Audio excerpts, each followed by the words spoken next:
Very good morning to all of you friends. Today we are going to study about chapter number 10, that is measurement of distance and motion. Okay, measurement of distance and motion.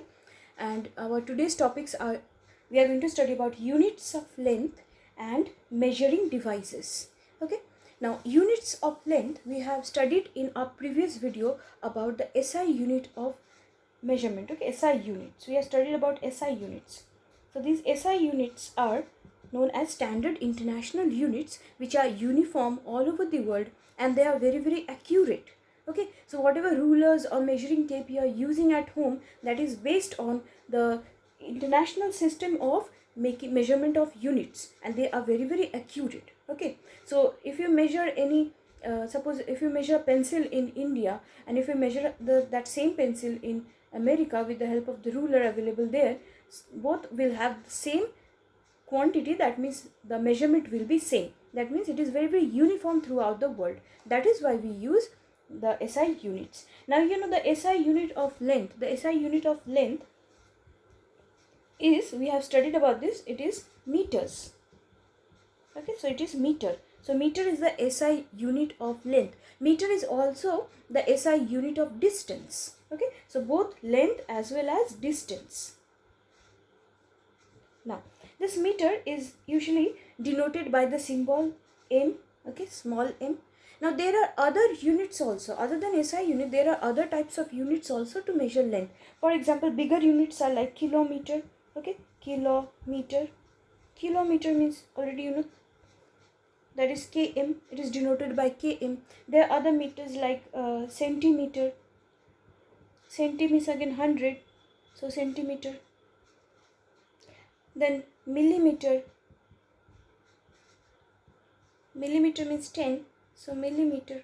Okay, so these are other units of measurement, that is of length. Okay, now let us see how we can interconvert them. Interconvert these you can say units of length. Okay, there are other units like nanometer, like decimeter, decameter, hectometer. So there are different other units also. Now let us see how we can interconvert these units among themselves. For example, if we write 1 kilometer, so 1 kilometer is equal to how many meters? So you have to learn it. It is 1000 meters. Okay, or simply we can write m, 1000 m. Then 1 meter is equal to how many centimeter? Okay, 100 centimeter. Then 1 centimeter is equal to how many millimeter? Okay, so we can write 10 millimeter. Then 1 meter is equal to how many millimeter? So 1 meter we know 100 centimeter. Again, if 100 centimeter is to be converted into millimeter, so 1 meter is equal to how many millimeter? That means this one and this one. So these will be also included. That is why it will be 1000 millimeter. We are stepping from here to here. So 100 into 10. Okay, that becomes 1000. So these are interconversions. Now because these are bigger units, so we multiply them. Okay, like 2 kilometers will be equal to 2 kilometers will be equal to 2 into 1000. So 2000 meter. Okay, 2000 meter. If you consider 2.5 kilometer, then it will be 250 meter. Okay, so we are simply multiplying. So if you multiply this with 1000, 1, 2, 3. So after this 1, 2.5 we have written. So if we multiply 1, 2, 3, so we will add 2 more zeros.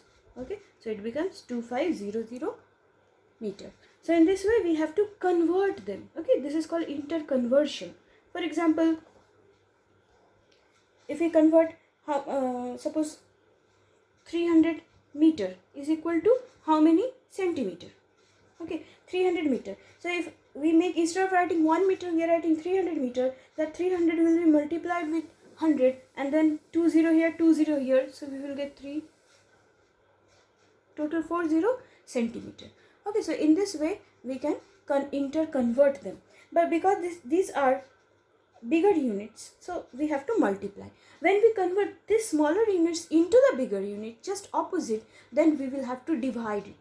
Divided means, let us see how we can divide it and get the accurate measurement. For example, this is meter. So 1 meter is equal to how many kilometers? Okay, that this will come down here. So it will be 1 by 1000 kilometer. Okay, we have to divide it. Again, if 1 centimeter is equal to how many meter? Again, 1 by 100. So 1 by 100 meter. Again, 1 millimeter is equal to how many centimeter? So 1 millimeter is equal to how many centimeter? So 1 by 10. Again, 1 millimeter is equal to how many meter? So 1 by 1000.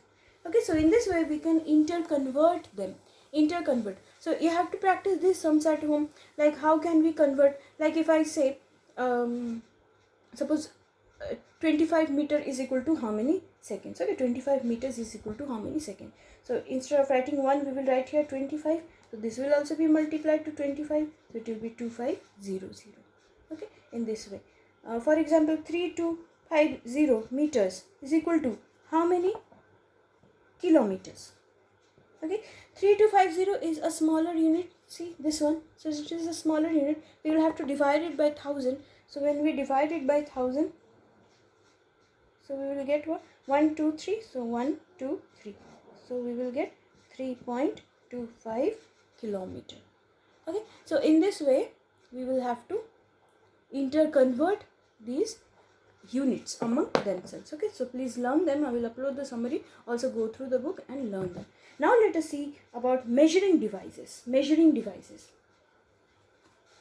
Okay, now measuring devices means there are two types of measuring devices. One is the ruler, what we say, ruler or scale or measuring scale, okay, or meter scale. So the first one is ruler or meter scale, and by the help of ruler or meter scale we measure straight distances. Okay, distance, or you can say lengths which are straight. Like if I want to measure this pen, so we can use a ruler or a meter scale. Okay, anything that is straight in nature, or table, the dimensions of table, okay, or a building, etc. But there is another type of measuring device that is called measuring tape.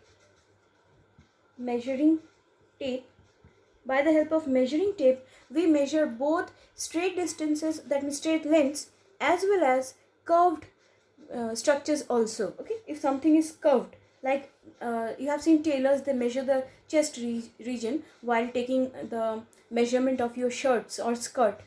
Okay, so by the help of measuring tape we can measure both straight objects as well as anything that is curved, like diameter of a tree. Okay, so in this way you can use these devices to measure different types of objects. Okay, now let us see some suggestions to be followed while measuring different objects by the help of such kind of measuring objects or devices. Okay, so what are the suggestions that we should keep in mind, or what are the rules that we should keep in mind? Okay, rules that we should keep in mind while measuring any object by the help of these devices like ruler or measuring tape, etc.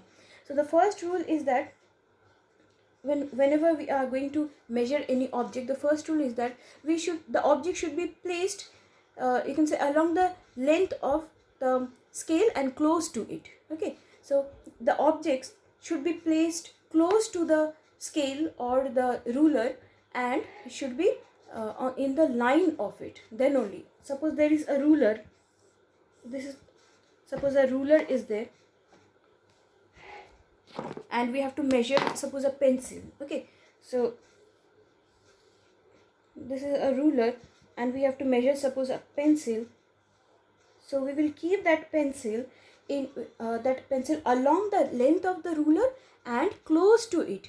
We will not keep it in another direction, like we will not keep it in this way or this way. So we will keep it in line like this in order to measure it. Okay, second point is that, so this is the first point. Second point is that we should keep our eye, okay, the line of our eye in the line of measurement. That means our eye should be here or it should be here. Okay, we should not see from this end or we should not see from this end also. These are wrong. So our eye should be according to the line of the length and that will be easy for us to measure the pencil. Okay, and the third, so our eye position is very important. Okay, and the third one is that if the scale or the measuring scale is having any worn out or damaged end, we are not going to use those ends. For example, suppose this end is damaged like this, so we cannot start. Suppose 0 is starting from here, or 0 has gone, okay, it is damaged. So we will start from a fresh point, any other fresh point, and then finish at another fresh point, and this will be the final reading, this will be the initial reading. So final reading minus initial reading, we will get the actual reading. Okay, for example, suppose this is at 3, again this is suppose at 8. So final reading is 8, initial reading is 3. So 8 minus 3, we will get 5 centimeter.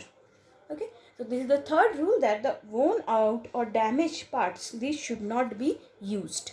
So these are some of the suggestions by the help of which we have to take care while measuring any object by the help of measuring devices. Now students, I will upload some sums. Please try to solve those sums on your own. Go through the book, go through the summary, watch the video, and try to solve those sums on your own. If you have any doubts, you can consult me. Thank you so much for watching this video.